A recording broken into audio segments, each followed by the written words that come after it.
Hello and welcome everyone to Red Planet Live. I am your host, Ashton Zeth. I'm elated to be hosting the Mars Society's podcast and leading the conversation about human exploration of the universe and the future settlement of Mars. As a longtime space enthusiast, I am passionate about STEM education and making humanity an interplanetary species. Thank you everybody for joining today and supporting Red Planet Live. Going to remind everybody, we are getting very close. It's September, which means next month, October, we're going to be hosting the 2025 International Mars Society Convention, which is scheduled for October 9th through the 11th. That's a Thursday to Saturday at the University of Southern California in Los Angeles. This year, we are celebrating the 28th year, and this year's theme is Mars, the Time Has Come. We will be focusing on Mars exploration, human settlement planning, and cutting-edge space technologies. So if you haven't already, go to that link right there that you see below. Oh, there we go, this side. Click on that link, and then you can register. Excited for the lineup of speakers that we currently have scheduled. There will be a few more speakers coming, so stay tuned for that. But make sure that you registered, and we would love to see you at USC in October. All right, well, we're jumping right into today's conversation. Today, we are joined by Dr. Bhavya Lal, one of the leading voices in space policy. She's a professor at the Rand School of Public Policy and formerly served as NASA's Associate Administrator of Technology, Policy, and Strategy. During her time at NASA, she advised senior leadership on everything from Artemis and planetary defense to AI, quantum science, and space sustainability, and even became the first woman in NASA's history to serve as acting chief technologist. With degrees from MIT and a PhD from George Washington University, Dr. Lal has shaped U.S. space strategy at the highest levels and earned honors, including NASA's Distinguished Service Medal and induction into the International Academy of Astronautics. Thank you so much, Dr. Lal, for being here today. To be here. Well, I'm excited to be chatting with you, and really looking forward to learning a little bit more about space policy from your perspective. But before we do that, we're going to kick off with a segment called Question of the Day. It's just meant to be an icebreaker. If you've listened to the show before, those that are tuning in today know there's no right or wrong answer. We just want to know your opinion. So for today, I know that you love Star Trek. So we're having a Star Trek inspired question. And because your focus is on space policy, I thought this would be a good topic for you specifically. So the question is, should humanity one day pursue a Star Trek style Federation of Planets? And what challenges or benefits might that bring? Oh my goodness, that's such an awesome question. Absolutely. I think the United Federation of Planets is the way to go. I love it because, it brings not just, all of Earth together. It brings planets around the galaxy and outside the galaxy, the Alpha Quadrant, Delta Quadrant. And again, they come together, there's negotiation. It's very real life to me, so, a lot of people ask about, Star Trek versus Star Wars. And for me, Star Wars is fantasy. Star Trek is reality, right? So it is going to be about politics and ethics and diplomacy and strategy, all the things that we kind of deal with in the space policy world today. We deal with it in the Star Trek world, and I hope that in the real world in hundreds and thousands of years from now. So yes. Okay, we should pursue a Federation of Planets. I agree with you on that one. Although my background is not in space policy, but you said it best. So yes, I think we should pursue that. And if you were to be a character, I'm adding on to today's question of the day. If you were to be a character in Star Trek, because I know you love Star Trek, what character would you be? Oh, okay. This is a little embarrassing, but I would love to be Seven from Voyager. She's razor sharp. She's dry. She's relentlessly logical. She cuts through the noise, which is what good policy analysis demands. She's also unapologetically confident in her own skin, a trait I wish I had. I love it. That's a good answer. Voyager. Okay. All right. 7 of 9. I like it.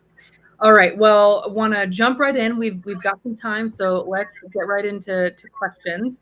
Obviously, I read your background. That you've served your time and been with NASA and served at high levels.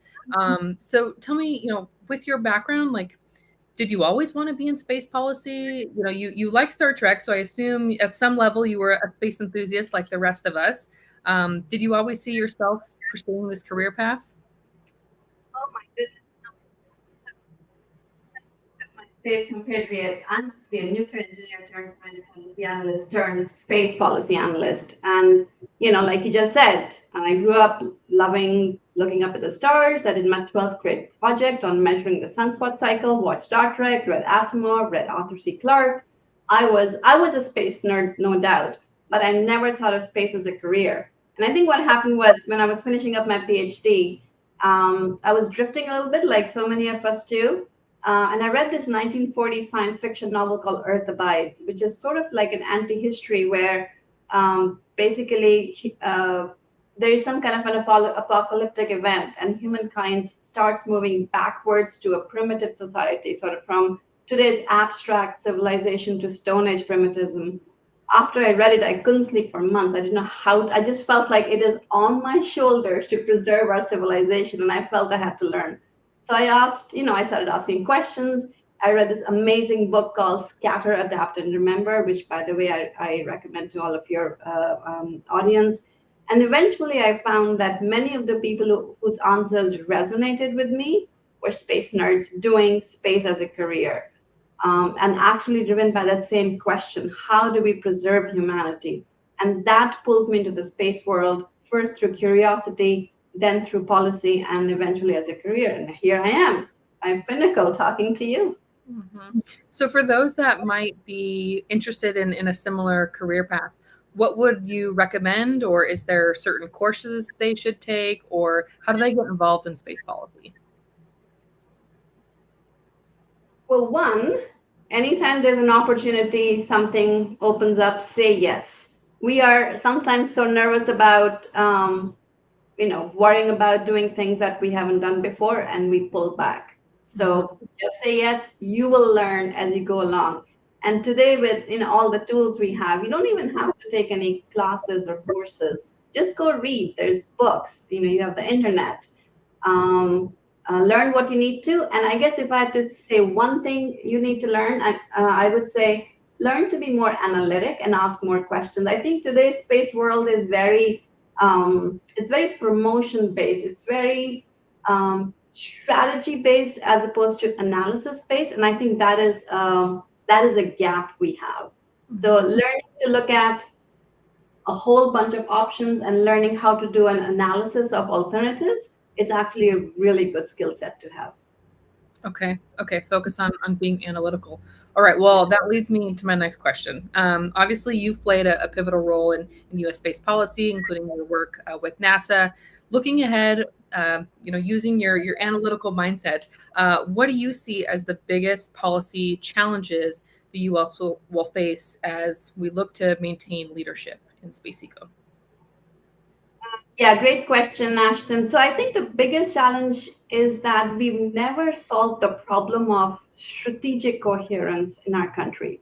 For 50 years, civil exploration has whiplashed. Moon, we go to the moon, we go to Mars, we go, back to the moon, asteroids, moon again. And each pivot wasted resources and credibility. Mm-hmm. Until we choose a small set of priorities and lock them in with bipartisan compacts, long term funding, and international commitments, we'll just keep starting over. So that's the biggest one, I think. The second one is that, our eyes are bigger than our stomach. Our resources don't match ambitions. Our NASA's portfolio and actually other civil agencies and even Department of Defense, it's overstuffed. Inflation is eroding budgets, and every dollar stretched too thin means progress stalls. The hard trade-offs are unavoidable, but they gotta get done. And I guess third would say geopolitics. China is building a coalition around its International Lunar Research Station. It's moving fast. not just on lunar exploration, but also, exploring the solar system, planetary defense, everything. If the US frames space as a domestic program for jobs in STEM, and again, both are really important things, it'll be treated that way. If we frame it as an instrument of national power and foreign policy, which it is, then it will be resourced and prioritized accordingly. That framing will matter enormously. So those would be, I would say, that our three biggest policy priorities. Okay. You know, we're always questioning how do we make this work? I mean, you were mentioning bipartisan support, and we've got limited resources, and our eyes are bigger than our stomach. Um, how do we tackle all of those problems? It seems like it's possibly insurmountable. How do we tackle, bipartisan support? How do we tackle, we've got limited resources? How do we tackle, we have all these ambitions and all these missions that we want to try, like you said, the moon, Mars, asteroid, whatever it may be. Where do we focus our attention? Where do we start first? Yeah, I mean, I think that is the big challenge, isn't it? We need to prioritize. We need to sequence. We cannot do everything all at the same time. So the question is, what comes first? So I think we need to have a national dialogue, and again, we need to involve the citizens in it as much as anybody else. What is it that we want to be doing first? And I guess that is one way to move forward. Another way might be that there is top-down leadership, and that whether it's administration or it's congressional representatives, they lay out a path, and it is a long-term path, and it shows. So maybe you have you want to have a mission to Neptune, or and I want to intensify our effort on the moon.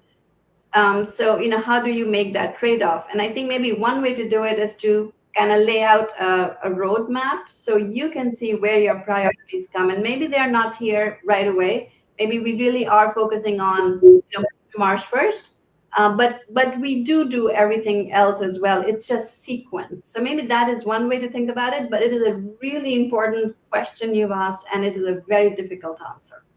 Right, right. We haven't found an answer yet in it. We have these conversations continually, and try to brainstorm ideas of how we could tackle these big problems. And obviously there's not one right answer, and it's not obvious, and it's not necessarily an easy path. But conversations like this, and working in space policy, we're helping to start the conversation so that we can eventually get to that point where we do have a roadmap. We're in agreement about where we're going to focus our priorities.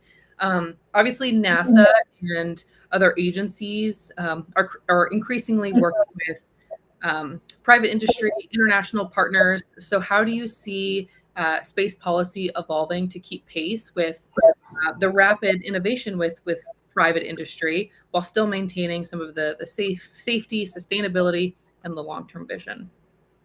Yeah, I mean, I think this is again a key question. What does the government do versus what does the private sector do? There are some things that are inherently governmental functions, and some things that can be outsourced. And over time, that proportion is shifting more and more towards the private sector. And I think we need to, as a nation, uh, make that call. When do we buy, as they say, versus make it in house? Mm-hmm. And any chance we get, anytime we need cost innovation, anytime we need speed, we need to be outsourcing, because that's what industry is really good at. Mm-hmm. But anytime it is extraordinarily exquisite, difficult problem that cannot be done commercially. I mean, an example would be the James Webb Space Telescope, right? Yeah. It was just, I mean, the incredible number of things that needed to happen for James Webb to work. That was not something a startup could do, right? Mm-hmm. And now we have a telescope that can peer to the start of the universe. We can see a few 100 million years after the Big Bang. That kind of stuff, squarely belongs in the realm of the government. But a lot of the other stuff should be done commercially. And these are the decisions that need to be made. And again, they're very hard decisions, because there's workforce implications. There's funding implications. So These are the hard questions we need to answer. But to the extent we can, we need to be doing as much of everything we can commercially. Hmm. Yeah, yeah, I agree with you there. I mean, it seems like that's the direction that we're heading. I mean, NASA is partnering more with private sector, more with commercial companies. They're outsourcing, they're awarding more contracts. But I assume, it just is going to raise more hurdles potentially with regulation. What the government may be able to do, maybe a private company couldn't do, and vice versa. Like you said, if it's efficiency, if it's speed, industry can do that better. Is there an example besides the James Webb Telescope, but some of the like regulation or policy or maybe hurdles that private industry has that we need to tackle so that government, so that NASA can work better with its private partners and maybe international partners as well? Yeah, I mean, there's a range of regulatory issues, commercial entities have to jump through. So the fact that we don't actually have a one-stop shop. So if a company wants to get a license to do something in space, they have to go to FAA to get a launch and re-entry license. They have to go to Department of Commerce to get a commercial remote sensing license if they're going to be doing any kind of remote sensing. They have to go to FCC to get a license to have spectrum. They have to go to either Department of Defense, Department of State, or Department of Commerce to get export control licenses if they are, ITAR type, controlled Right. things. So we make it very difficult for our companies to do things because we make them jump through so many hoops. So it would be nice if there was some streamlined process. And last but not least, and again, that's a problem that we may have recently solved. Right now, there's a regulatory framework for everything we do except in space. Once you're in space, there wasn't a government agency that could say, hey, you're doing something that is problematic, that affects national security or something. To some extent, although it's not as bad a problem as we might think. And the recent executive order that came out actually solved that problem as well. It's called mission authorization. Basically, now the Department of Commerce has the ability to provide mission authorization and continuing supervision to private companies. This is something that we needed to do as part of our obligation under the Outer Space Treaty. And this is also something we need to do just in general to make sure that companies are abiding by all U.S. laws. Mm-hmm. Okay. So proposed changes to Outer Space Treaty. I mean, that was obviously signed decades ago.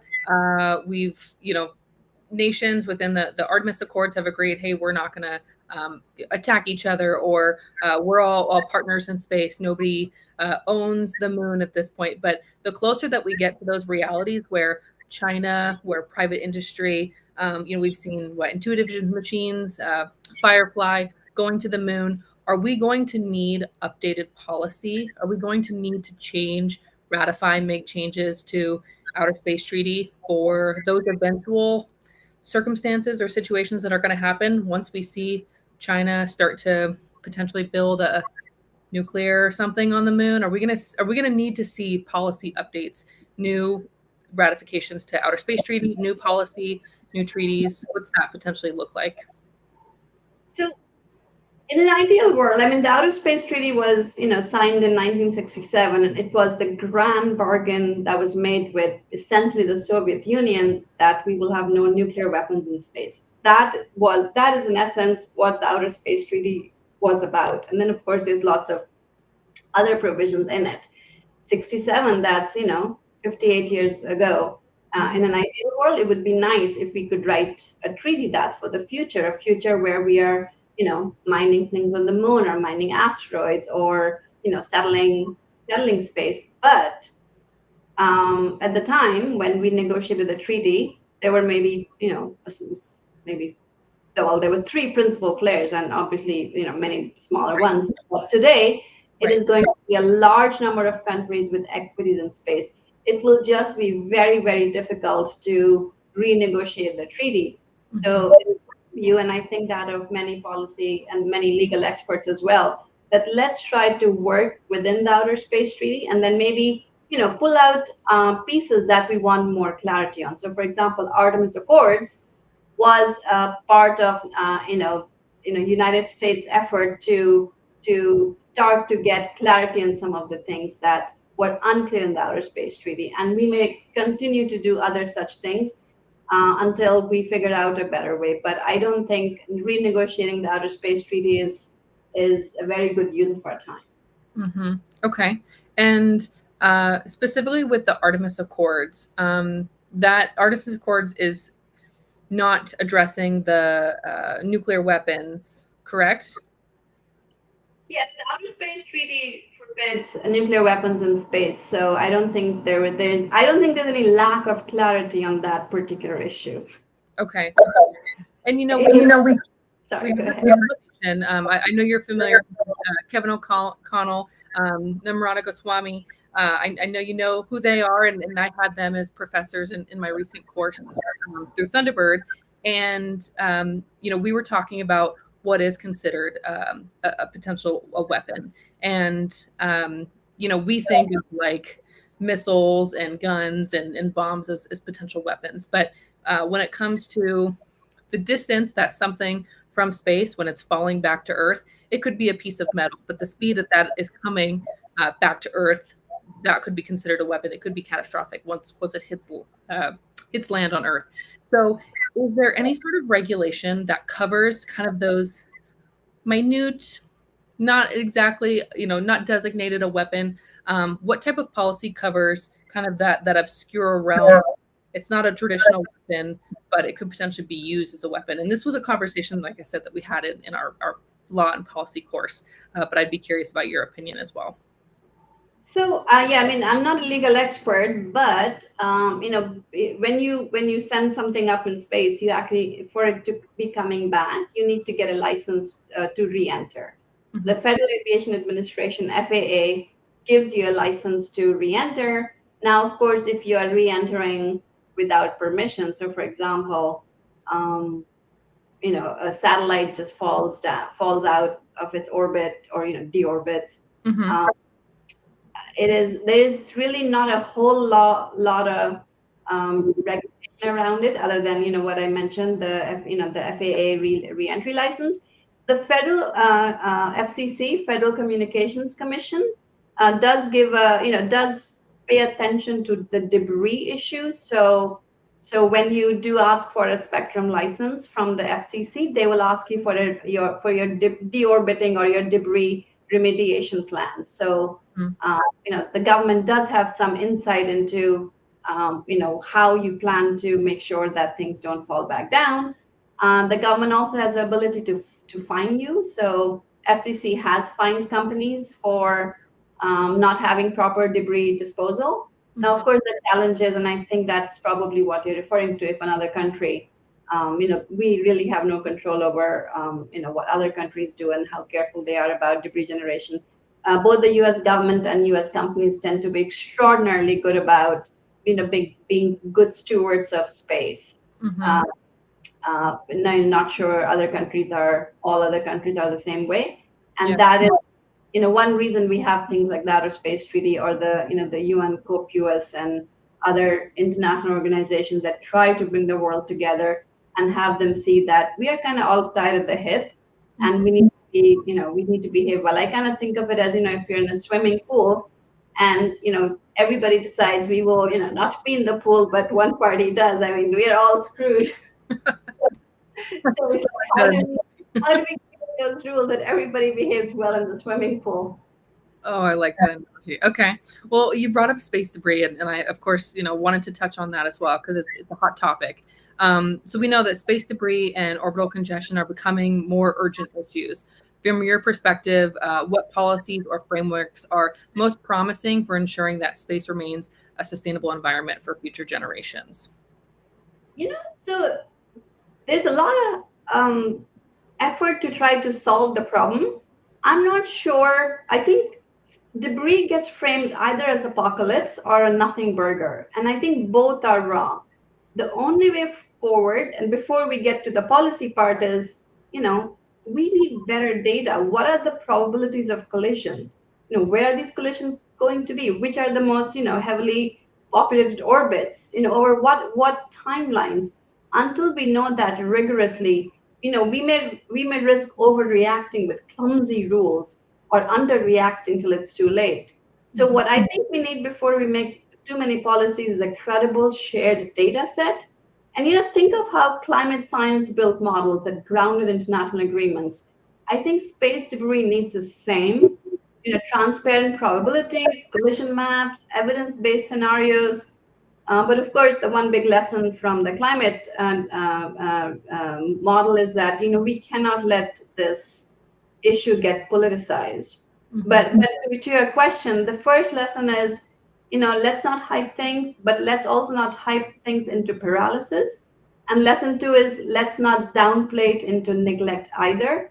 Understand first, regulate second, then design proportionate fixes, whether it's better traffic management, design for demise, as in, how do you deorbit, credible end of life plans, maybe insurance structures that internalize risk. But I think we need to do it in steps. In that course that I was mentioning, the Space Business Leadership and Policy program through Thunderbird, we had a conversation about space debris, and I think there was a difference of opinion on how big of an issue it was. Some people, you said, oh, it's potentially catastrophic. I mean, we're going to see something tragic happen. It's going to fall out of the sky, and we're going to lose lives. And others say, oh, it's not really that big of an issue.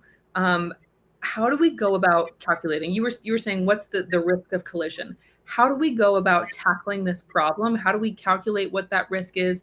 Are we tracking every bit of debris? I think I saw in a report that less than 10 centimeters, it was like 1 million pieces of debris or something like that, or maybe it was 100 million. I can't remember now off the top of my head. But how do we calculate that? How do we know how much of a risk this really is? Right. So that is exactly what I'm saying we need to do. We need to have this credible shared data set. So it doesn't help if 10 different parties are making these measurements and they all disagree with each other. So we need to kind of come together as the planet. And actually that effort is already underway, and develop these numbers. So there's actually a lot of private companies like Leo Labs and Exo Analytics that are doing this kind of data collection both in LEO and GEO. Obviously, the U.S. government, the Department of Defense does it. Department of Commerce is pulling together all of this information into a system called TRACS, which I'm sure you've heard of. And the idea there is that data will be shared with everybody. Other countries, Europeans do a really great job. Other countries do as well. So I think we just need to agree that this is a shared data set. There's a lot of data. We just need to make sure that the reports, you kind of need to go from data to knowledge, and what are the collision probabilities. So there is the data collection piece, and then there is the analysis or the algorithm piece, and we need to make sure that there is development on both ends, because as you can imagine, if there's a piece of debris, you can look at it at different points, right? And then say this is how it's going, or you can propagate its orbit. And you need to do both of those things. And again, we have really good government and private companies working on it. And even companies like SpaceX and OneWeb and others that are operating large constellations have really outstanding data. So this is a problem we are starting to solve. Mm-hmm. This problem is not just a U.S. problem. Space debris and the potential risk of collision is an international issue, because obviously there are multiple countries and private companies as well that have material, that have spacecraft of some kind in orbit. So is this a potential opportunity for the U.S. to maybe bridge a gap with nations like China or Russia, because space debris and the potential risk and damage to spacecraft could be an international issue? It's not just going to affect the U.S. Is this an opportunity for us to kind of bridge that gap? Maybe a small olive branch to China. Like, I know we're in space race 2.0, and the U.S. is competing against China. Is this an opportunity for us to maybe bridge that gap, and let's collectively try to make an effort to prevent a space debris disaster. Oh, absolutely. And the more of it is, the better. And we do some of it. I mean, when we see, potential collisions or what I call conjunctions happening with Chinese satellites, we do inform them. So there is a mechanism for us to at least communicate. Obviously, it would be nice if there was some amount of collaboration as well. And actually, we have done, a few years ago, we sent, we had a, probe around Mars, and China sent a probe around Mars. So we did share data with them to make sure that there wasn't a collision between the U.S. and the Chinese spacecraft. So there is precedence that we, share when we need to. It would be good if we did more of that, but it isn't entirely absent. I think everybody realizes that, and again, like I was saying before, that we're in the same swimming pool. Mm-hmm. So we do need to talk to each other. We have some collective interest there. Well, speaking of Mars and some international collaboration there, with Artemis, with Mars sample return and growing international ambitions, humanity is entering the next era of exploration. What excites you most in the next 10 to 20 years of space exploration, and where do you think that the U.S. should be prioritizing its efforts? So before I talk about what excites me, so I hold these two visions in my head. The first, which actually came from Jack Marburger, who was President Bush's science advisor. He used to talk about bringing the solar system into our economic sphere, and I feel pretty strongly about that, where exploration isn't a stunt, but it's an expansion of humanity's economic reach that reshapes our future on Earth as much as in space. The second vision is from Carl Sagan, who, if you remember, had this really wonderful quote about standing at the shore of the cosmic ocean, and so far we've only waded in ankle deep. Mm-hmm. And for him, the point of exploration was perspective, to learn, to study, to understand our origin and our place in the universe. And what excites me, to your question, is for the first time we can actually pursue both visions at the same time. A permanent presence on the moon with power systems, communication, infrastructure, all of that can survive the lunar night. ISRU, in situ resource utilization, that can turn ice into oxygen propellant, isn't just, and again, not just a base. It's our first outpost that brings a solar system into our sphere. So that's kind of exciting. And then, of course, at the same time, we have telescopes and deep space missions that will let us study exoplanets and probe the solar system more deeply, advancing the science Sagan championed. So that is, for me, the most exciting part of what's coming next. We're just at the precipice. Mm-hmm. Well, I know with the recent changes, there's a little bit of the narrative is NASA's getting its budget cut. It's the end of programs. It's the end of Webb. It's Artemis is going away, which I wouldn't say is 100% the truth. There's a little bit of a caveat to that, but right now it feels like these missions are in jeopardy. But I have seen articles recently about nuclear. And so for those, that are listening or maybe unfamiliar, can you give us an update on what is the purpose of nuclear right now? Why would the U.S. be pursuing a potential nuclear reactor on the moon? How does that benefit us? And what does that mean for the future of space exploration? Yeah, great question. So I just worked with my colleague Roger Myers to write a report where we looked at what are potential futures for the United States in space with space nuclear technology, and we laid out a path forward. And as you may also have heard, NASA has a new plan to launch a 100 kilowatt plus reactor for the surface of the moon, which is very exciting. But okay, back to your question. So why would we want nuclear in space? I'll start with kind of the counterfactual. Yeah. Years ago, we had a mission to Titan called Huygens, which cost more than $650 million. It had no more than 3 hours of battery life, most of which was used during descent, and planners got at most 30 minutes of data from the surface. Why? Because batteries. There's only so much you can do. Or there was another mission where this lander, Philae, which again cost hundreds of millions of dollars, it went into hibernation just 60 hours after operation, after landing on the comet 67 PCG. and didn't operate again. Most of all, and one of my favorites was the New Horizons mission again that cost $700 million and and it basically whizzed past Pluto with no ability to go into orbit. We basically got about 24 hours worth of data. It was a one-shot camera on a bullet. So all of these things, just imagine if we had nuclear power.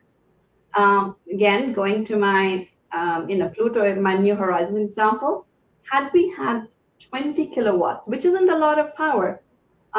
It's 100 kilowatts is a small neighborhood, so it's a very 20 kilowatts. It's you know a HVAC system, a small HVAC system.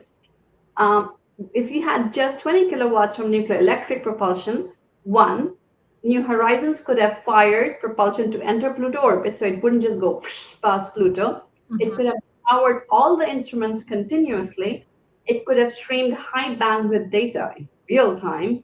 It could have deployed atmospheric or surface probes and operated as a multi-year observatory for Pluto and the Kuiper Belt. We couldn't do any of that. Enter nuclear power. Now we have, what I call, we move from power scarcity to power abundance. Solar panels cut off during the 14th lunar night, batteries deplete in hours. Nuclear, that mindset flips. Now we have high power, continuous operations. For lunar and Mars surface, for example, we can power the base, we can survive the night, we can run ISRU, we can support crews. For deep space, we can have orbiters to Pluto, Triton, or Europa. For Mars return, we can produce propellant on the surface of Mars. We can have power for, defense missions, surveillance and sensing, human Mars transit.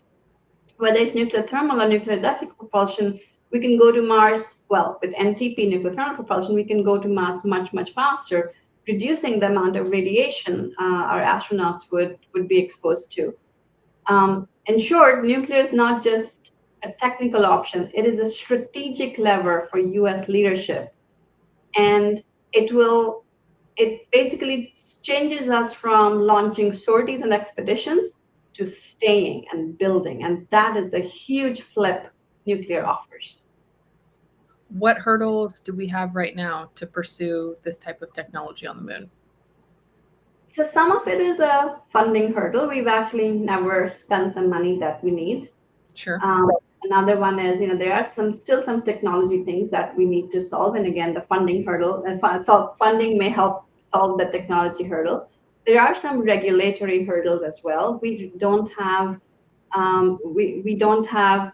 what's called indemnification or insurance coverage for space reactors or for launch. If we launch our reactor privately, as NASA currently plans to, there will be those companies will especially seek some kind of liability coverage from the government. Yeah. So those are some of the bigger issues, and of course, we need continuity. I think we have tried we launched actually a nuclear reactor back in 1965, and we haven't done it since. But we've started a dozen programs and stopped them and started and stopped. And the reason is we've never had that continuity. We've never stayed with the plan. And that, in my mind, is one of the biggest challenges we have. And of course, one might say that the reason we've never stayed with the plan is we have never had a mission pull. And maybe that has changed now with NASA announcing that it needs to have a nuclear reactor on Mars in November 24 and a nuclear reactor on the moon.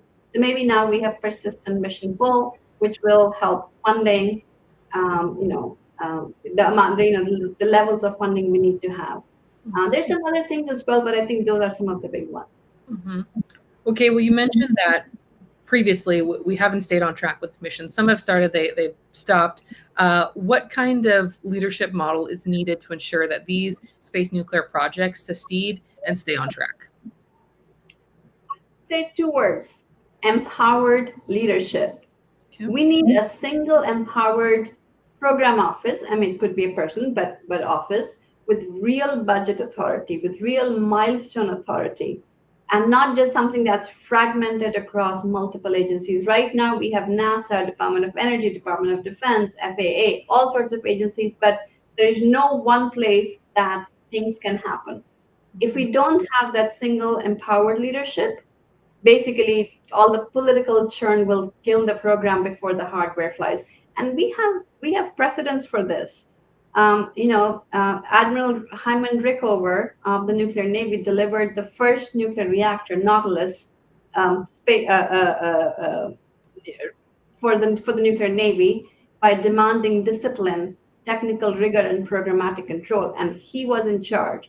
Similarly, for the Manhattan Project, another project which required a lot of different moving pieces working together, General Wesley Groves, he drove the project by uniting scientists, industry, and the military under a unified command.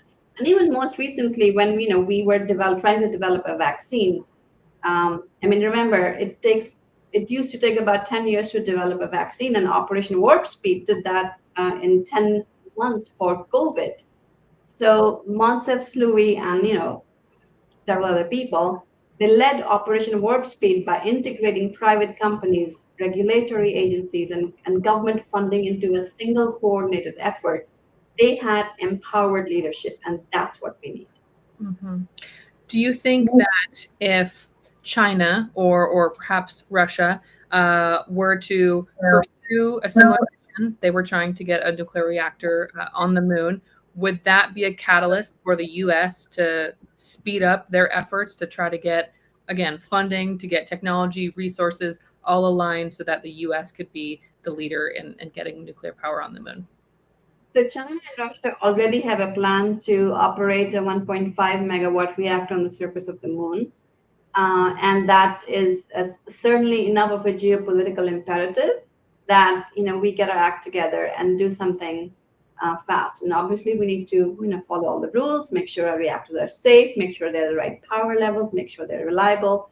So it isn't sort of a mad dash. We need to do things well, but there's absolutely a strategic imperative that we get our power system on the moon before anybody else does. Mm-hmm. And one reason for that is, if we are first, we are the ones who decide, what the norms of operation on the moon will be. How much should how big the safety zones should be. How do we make sure that these reactors are operating as they should? Mm-hmm. We are the ones who make the rules versus somebody else. And especially if we don't like those rules, what if China decides to put a reactor at a part of the moon which has the best ice water deposits and can put a very large safety zone around it, which, by the way, is required by treaty. We need to make sure that we don't harmfully contaminate or we want to keep others from harm. So they would be in their rights to do so. Another reason why we want to be doing it first. I see it as a maybe it's the next race to the moon. If they already have plans, we have plans. Who gets there first? Like you said, that's going to be setting the parameters and the rules of behavior once we get there. It makes me think of have you seen that show First of All Mankind? I'm saying that wrong. For All Mankind? For All Mankind, yes. I was like, I know I'm close. I know it starts with it's an F at the beginning. Yes. If Russia had gotten to the moon before the US, what would that be like? So, maybe this is the new space race. Is getting back to the moon and putting that nuclear reactor there. And then, like you said, they make the rules, whoever gets there first. What steps can we make sure are taken to ensure that those space nuclear systems support not just the government missions, but also potential long-term commercial use as well? Really great question. In order for us, that's a bigger question than just the nuclear reactor, right? If we want to have a circular economy, a thriving commercial presence on the moon, we need power, we need communications, we need PNT, we need the entire infrastructure that we have down here on Earth. Mm-hmm. So the question is, why would commercial entities be on the moon? And those are some of the things we need to still figure out. So, is there anything on the moon that we want to bring back? Companies like Interloon think so, and they would like to bring back helium-3. And I think that's pretty exciting. And they would like to use nuclear systems, for their ISR, for their mining operations. Other companies may want to be mining water. Other companies might be wanting to provide services to government agencies. So I think what you're talking about isn't something that should be built around the reactor. That's a larger question. How do we build a thriving, commercially driven circular economy? And of course, power is essential. 100 kilowatts is actually not a lot of power if you're going to have, a large, American base. And in principle, we will have our allies, our partners on the moon as well. So, our companies should be providing power and all sorts of services to all of our partners. But I think an interesting question is not just on the demand side, but on the supply side. And that's the one I think a lot about. So on Earth here, the entire nuclear industry is commercial, right? I mean, it's private companies that, enrich uranium. They, manufacture, they build the power plants, they operate the power plants. Why shouldn't that be the same in space as well? But in order to make sure that the nuclear industry in space is commercial, we need to think about that now. We need to be thinking, we should be thinking drones, not a Battlestar Galactica. We need to again, an example is, the Falcon 9. Falcon 9 succeeded because it was designed for reuse and rate production, not one-off missions. So we just need to make sure that from the start, our systems are modular, repeatable, and built for dozens of deployments across, civil, commercial, and defense missions. And a commercial adoption needs to be designed in, even though NASA will be the user of the first prototype, but that prototype should directly lead to industry-owned fleets providing power and powering the lunar economy and beyond. Do you ever think, like, okay, devil's advocate, what would be the potential implications if it, like you said, if those nuclear companies, like they are on Earth, they're run by private companies, if that were the case in space, what are some of the potential implications of that? It's easy to think about, oh, well, NASA's going to be the customer, they're going to buy it, and the company's going to do the work, manufacture, they're going to extract it, and then they're going to obviously give it to NASA. But what are some of the potential downsides of that dynamic? I don't see a downside at all. I mean, I think, we have Earth nuclear power plants that operate very well. In fact, so many of the ones in the United States are getting extended beyond their initial life because they've been operated so well and so safely. Why shouldn't that be the case in space as well? We had this conversation about nuclear, and of course, when you say nuclear, and maybe to the average person, maybe they're not as up to date on space policy. But when they hear nuclear, they think of Chernobyl, they think of 3 Mile Island, they think of the catastrophic events that have occurred with nuclear power here on Earth. What would you say to those people, and how would you maybe suppress some of the nerves, some of the I don't know if we should do that, why we would say, no, this is a good idea, and here are the maybe parameters that could be in place to make sure that type of disaster doesn't happen in space? So the reason I think people shouldn't worry, but we also need to go listen and understand people's worries. One way we make sure that the space reactor would be safe is the reactor that is launched. First of all, there is a policy called National Security Presidential Memorandum 20, NSPM 20, that lays out a very detailed process in which we will make sure that any reactor that's launched, either by government or commercially, is safe. Okay. And it's a pretty high bar to meet the safety bar. So that's one. That safety is just a very important priority. A secondary interesting thing that a lot of us I didn't know that until I started to really think about this, is that we are not going to be launching reactors that have any radioactive, radioisotopes, or fission products in them. They will be what we call cold cores. And if there's a launch accident, there's no radiological dispersion because there's no fission products. these reactors won't be turned down till they reach their their end point, which is many thousands of kilometers or miles up in space. So there's no probability that they will come back down on Earth. Okay. And then while we don't have a plan yet, I understand that we are working on a plan on how we would safely decommission a reactor. Maybe the first initial few reactors would be buried under the regolith, and maybe subsequent ones, maybe we'll reprocess the fuel.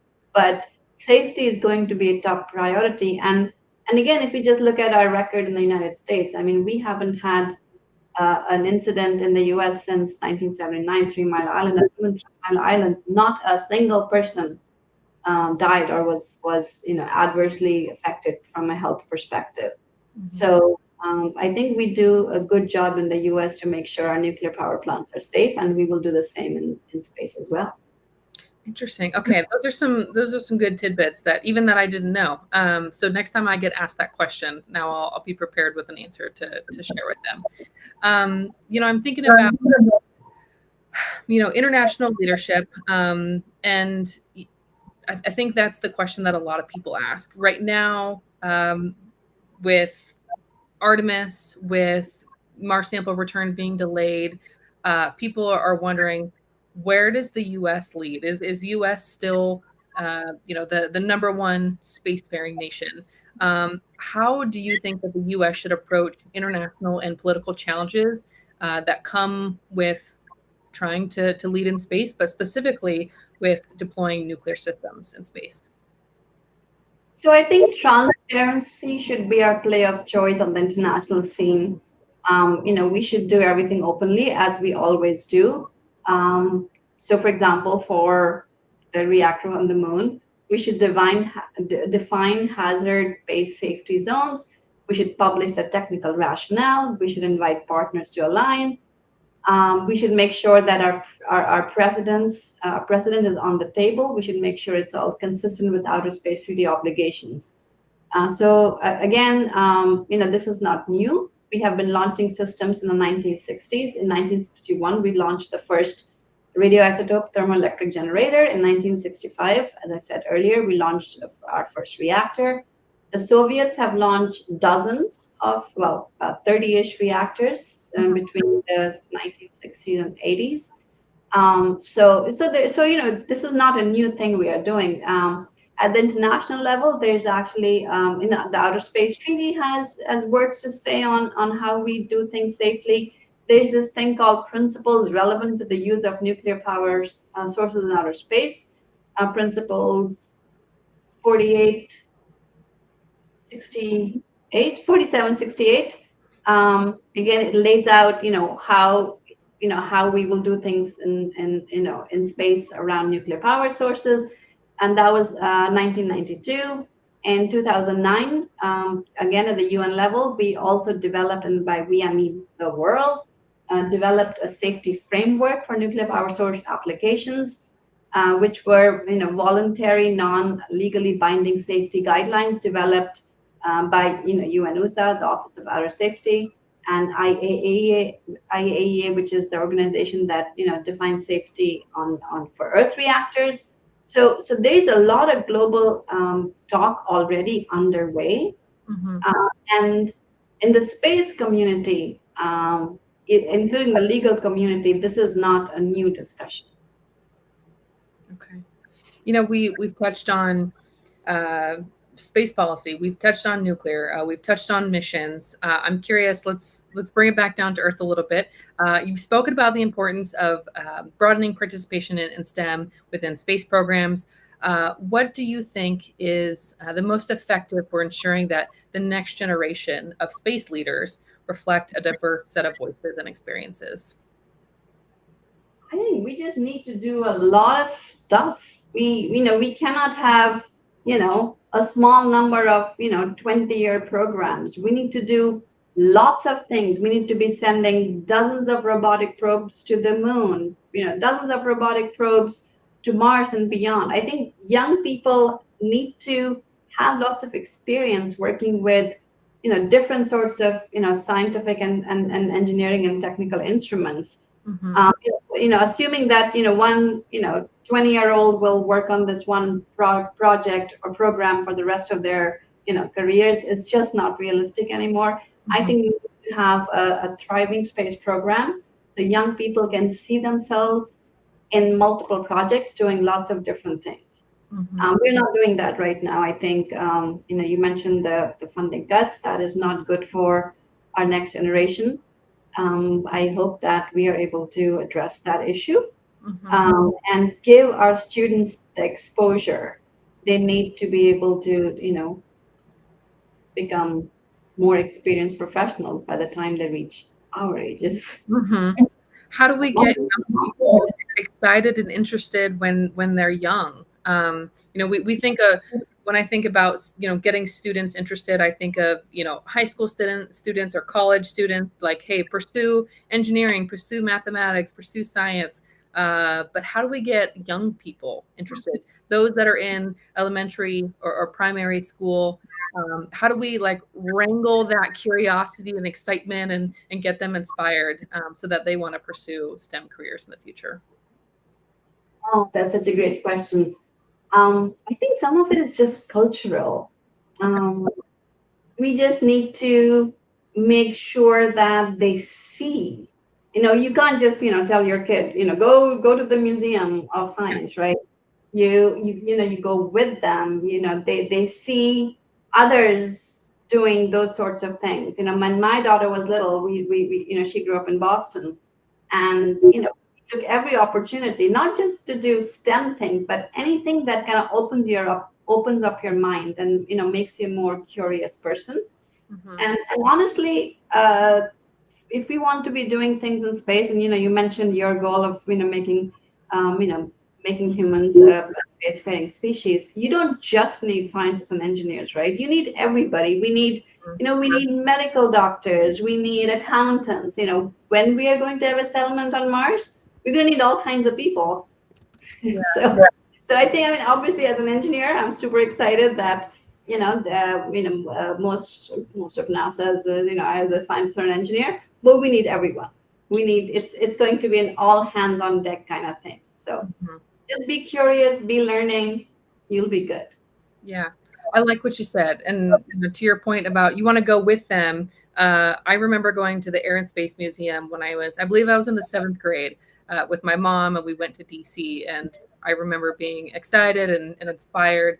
And it left, a lifelong memory. I was in DC, was it in July, and I took my husband. And I was so excited to take my husband so that he could see it. And I remember being excited and giddy, like I saw this when I was a kid. Now I get to see it as an adult. But those type of experiences, do leave a lasting impact and make you again curious, inspired, and you want to pursue a career in STEM. So I think you're right, 100% on that piece. And Um, just a tidbit on that, Ashton. Uh, my husband knew of my love for the Air and Space Museum, so he asked me to marry him. So wait, sorry, I'm not good at telling stories. So he had asked me once, "What's your favorite place on all of Earth?" And I said, "Of course, the lunar lander there in Air and Space Museum." So when he asked me to marry him, it was in front of the lunar lander at the Air and Space Museum. So I know all about loving. I love that story. That's so sweet. Okay, I'm already seeing a comment. Somebody else loves that as well. That is so special, and I'm sure you love it even more because of that.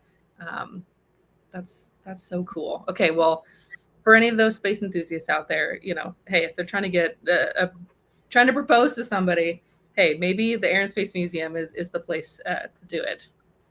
And I think they're releasing or opening a new wing. When I was there in July, part of it was shut down, but there's a whole new section that they're going to be unveiling soon. So if those that are listening, if you have a chance to go soon, go check out the new exhibits that they just are in the process of opening. Let's see. There was a question here that I didn't get to. Do you have any thoughts about the announcement to move Space Command from Colorado to Alabama today? That was in the news today, so top of mind. None whatsoever. I'm an analyst. I'm hoping that somebody did, And analysis of alternatives, looked at all the pros and all the cons, did the math, did the budgets, and one side came over the other. I'm really hoping that's how the decision was made.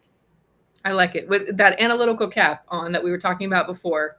Well, that's excellent. I mean, thank you so much, Dr. Lal. It's been such a pleasure to chat with you, and I've learned a lot. There's tidbits that I'm taking away, and it just is a reminder that space policy plays such a big piece into the space ecosystem. So thank you for coming on, for answering all the questions. You nailed it. We had quite a few questions, so thank you for tackling all of those, and yeah, just joining, giving up your time today. I know it's late on the East Coast, so thank you for joining today.